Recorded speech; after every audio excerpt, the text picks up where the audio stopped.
पता है 99.99% बच्चा वही सेम गलतियां दोहराता है और उसको तो पता भी नहीं होता है कि वो ये गलती कर रहा है और उसकी टॉप 100 की AR चूक जाती है इन्हीं कारणों से। हेलो एवरीवन, अभी यार आपको एक बच्चे की स्टोरी बताता हूँ। अभी कुछ दिन पहले की बात है, जब बोर्ड जस्ट खत्म हुए, क्लास 10 से एक बच्चा अपने इसरल गुरुकुल में आया। मतलब एकदम सहमा हुआ था, डरा हुआ था। सर मेरे को मतलब है ना टॉप 100 में जेईई में रैंक लेके आनी है सर, मैं बहुत मेहनत करने के लिए तैयार हूँ, आप जितना बोलोगे ना मैं उतना पढ़ने के लिए तैयार हूँ सर, आप टॉप 100 का रास्ता बता दो। मैंने उसका कॉन्फिडेंस चेक करने के लिए एक बात उससे पूछी, यार जो तू करने वाला है ना, देख 12 लाख बच्चे बैठने वाले हैं, उसमें से 50,000 बच्चे जो तू बात बोल रहा है ना बेटा वो करने वाले हैं, तो तेरी 100 में कैसे आएगी। अब वो कंफ्यूज हो गया, यार सर ये तो सही बात है। तो यार जो बच्चे शुरुआत से ही इन 3 चीजों का जो आज अपन डिस्कस करने वाले हैं ना उसको फॉलो कर लेंगे, वो टॉप 100 रैंकर्स होते हैं। 10th के बाद में जो बच्चों के पास में गलतियां करते हैं ना बच्चे, मतलब कोई बताने वाला भी नहीं होता और बच्चों को लगता है मैं तो बिल्कुल सही तरह से स्टार्ट करी है मैंने, तो इसमें डिफरेंस क्या है वो हमें समझना है। तो यार जैसे सबसे पहले अगर अपन बात करें, बहुत बड़ा फैक्टर होता है हमारे माइंड सेट का। क्लास 10th की पढ़ाई और जेईई जैसे एग्जाम की पढ़ाई का जो माइंड सेट होता है ना, मैं आपको लास्ट ईयर का एक केस बताता हूँ। 3 बच्चे एक ही स्कूल से, एक ही शहर के एक ही स्कूल से पढ़ने के लिए आए थे अपने ऑनलाइन क्लास में, है ना। मतलब अब क्या हुआ, वो तीनों का बहुत हेल्थी कंपटीशन चलता था क्लास 10 में। अब यहां पर क्या हुआ, एक बच्चा आगे निकल गया, एक बच्चा पीछे रह गया, जो कि स्कूल में आगे रहा करता था लेकिन वो यहां पर अब प्रिपरेशन में पीछे रह गया। उसको ये बात डाइजेस्ट ही नहीं हुई, यार मैं क्लास 10 तक तो इससे बेटर करता था, ये मेरे से कमजोर था, लेकिन मैं कैसे पीछे हो गया और ये मेरे से कैसे आगे हो गया। देखो यार ये एक बात रहती है, क्लास 10th में हम हमारे स्कूल में कंपीट कर रहे होते हैं। जब आप जेईई जैसे एग्जाम में उतर जाते हो ना तो आपका कंपटीशन तुरंत ही रातों रात एक तरह से स्कूल लेवल से डायरेक्ट स्टेट लेवल भी नहीं, नेशनल लेवल पे बात पहुंच जाती है सीधे के सीधे। तो यार जब कोचिंग में आता है, मैं भी जब यार अपने 10th के बाद में तैयारी करने के लिए कोचिंग में गया था, तो भाई साहब क्या देखता हूँ यार, कोई NTSC रैंक 1 रैंक 2, कोई ओलंपियाड क्रैक कराओ बच्चा, सारे स्कूल के टॉपर, मतलब जिससे पूछो यार मेरी तो क्लास स्कूल में फर्स्ट रैंक रहती थी, सेकंड रैंक रहती थी। तो यार क्या हुआ, एकदम से ना शुरुआत में ही इंफीरियरिटी कॉम्प्लेक्स आ गया, यार अब इनके साथ मुझे लड़ाई लड़नी है तो मैं तो कहीं स्टैंड नहीं करता हूँ, बिल्कुल आ गया था। उससे क्या हुआ, मेरी एफिशिएंसी कम होने लग गई।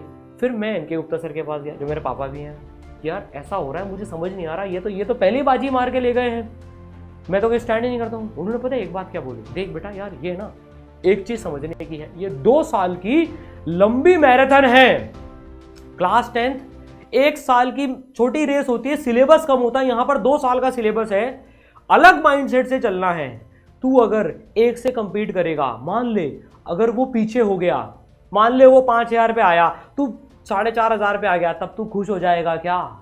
तो तू किसी के साथ भी कंपटीशन मत रख, तू सिर्फ एक आदमी के साथ में कंपटीशन रख, वो तू खुद है। तू अपनी रैंक तूने इंप्रूव करी, बस उसको शुरुआत से उसी में ध्यान रख, क्योंकि अगर यहां पर तो लड़ाई लड़ने वाले 12 लाख लोग हैं, अगर हर एक को फोकस में रख के रखेंगे तो खुद की पढ़ाई तो कर नहीं पाएंगे। तो माइंड सेट शुरू से ही ऐसा रखना है, मुझे सबसे सीखना है, कोई मेरे से बेटर भी हो सकता है शुरुआत में, पर कोई बात नहीं, मैं अपने रैंक इंप्रूव करूंगा तो वो अपने आप पीछे होते चले जाएंगे, ठीक है। दूसरा माइंडसेट की बात क्या रखनी है, देखो क्लास 10th में हम बोर्ड में परसेंटेज लाने के लिए लड़ाई लड़ते थे, 95%, 90%, 98%, मतलब यार 90% से नीचे वालों की तो मतलब कदर ही नहीं होती भाई साहब। लेकिन मैं एक बात बता दूं, क्लास 10th की परसेंट जेईई एडवांस जैसे एग्जाम में मैटर नहीं करती। आपको एक बच्चे की कहानी बताता हूं, 84.7% क्लास 10th बोर्ड में, आप शॉक रह जाओगे जब सुनोगे उसकी क्या ऑल इंडिया रैंक आई। उसकी थी ऑल इंडिया रैंक 1। मेरा दोस्त अर्पित, उसकी क्लास 10th में थी 89%। पता है उसने 12th के साथ में कितनी AR मारी, ऑल इंडिया रैंक 2। एक मेरा जूनियर 86% ड्रॉप ईयर में उसने मारी, ऑल इंडिया रैंक 3, अमरोज की बात कर रहा हूं मैं। तो यार क्लास 10th की परसेंटेज मैटर ही नहीं कर रही है।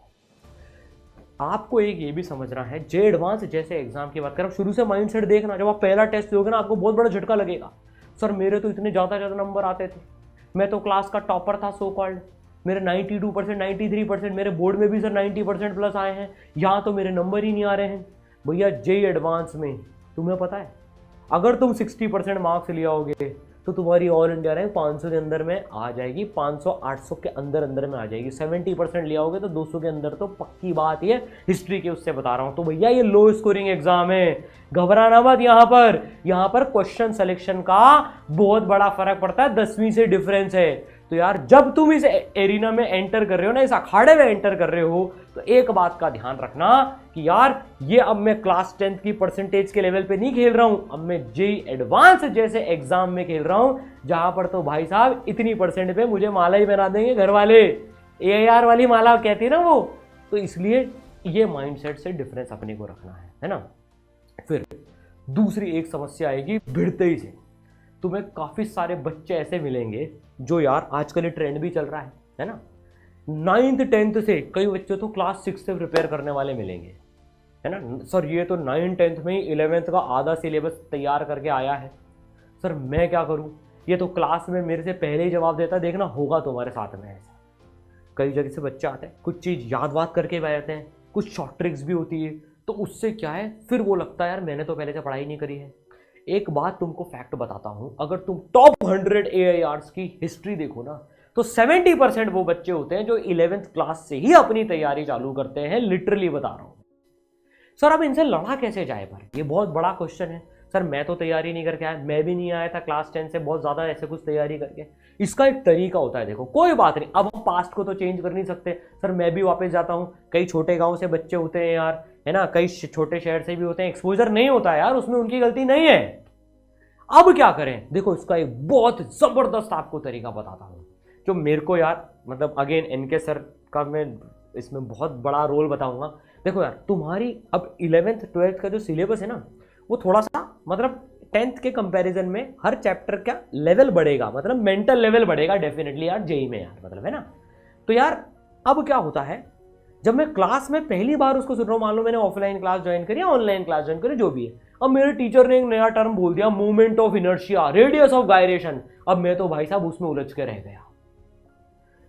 और जो बच्चा पहले से पढ़ा हुआ है वो क्लास में बैठकर जो है आगे की बात सोच रहा है, उसको उस टर्म से दिक्कत ही नहीं। इसका तोड़ बताता हूं, पुराना नहीं करा कोई दिक्कत नहीं है। तुम डे 1 से जब तुम्हारी ऑनलाइन क्लास चालू हो रही हो, जब तुम्हारी ऑफलाइन क्लास चालू हो ना, एक बात फॉलो करना, मैंने हीरल को भी बताई थी। हीरल गर्ग आज IIT Delhi maths and computing में बैठी हुई है, 12th के साथ में उसने क्रैक मारी है रैंक, है ना। उसने भी 10th तक कोई ओलंपियाड वगैरह कुछ नहीं करा था, लेकिन उसने एक काम करा था। जब उसकी क्लास चालू हुई थी ना, वो क्या करती थी, मैंने उसको मेंटर से और हमने मिलकर मतलब उसको ऐसे गाइड कर दिया था कि यार देख बेटा, तू तेरी क्लास चालू होने से पहले ना 3 सब्जेक्ट है, फिजिक्स केमिस्ट्री मैथ्स, उसमें एक एक चैप्टर तू पहले से पढ़ के आ जा। उससे क्या होगा, तू पूरी क्लास से एडवांस में चल रही होगी। तो मान लो मैंने चैप्टर नंबर 1 पहले से पढ़ लिया, जैसे ई सरल में हर बच्चे को, चाहे वो ओपी कोर्स में आए चाहे गुरुकुल में आए, उसको विजुअलाइजेशन वाले लेक्चर्स का एक्सेस होता है डे 1 पे पूरे क्लास 11 12 का। एक सोर्स है जैसे हम वहां से पढ़ सकते। अब आपने पढ़ लिया, जब क्लास चल रही है तो बाकी सारा बच्चा जिसने ये वीडियो नहीं सुना है, जिसको पता ही नहीं कि ये भी करना होता है, वो पहली बार उन टर्म्स को सुन रहा होगा, वो क्लास में डाइजेस्ट कर रहा होगा, उसके डाउट्स आते जाएंगे, लेकिन टीचर की स्पीड थोड़ी आगे निकल जाएगी। और आप जो पहले से पढ़ के बैठे हो, राजा जी की तरह से बैठे होंगे, सर पढ़ाओ, मुझे तो सब समझ में आ रहा है। आपका क्लास में रिवीजन होगा और आप क्लास में हाई लेवल के, अच्छे लेवल के डाउट भी पूछ रहे होंगे, और पूरे साल भर ये लीड आपकी मेंटेन रहेगी। जैसे ही टीचर चैप्टर नंबर 2 पे आएगा, आप उस दौरान पे चैप्टर नंबर 2 पहले से पढ़ के हो जाओगे।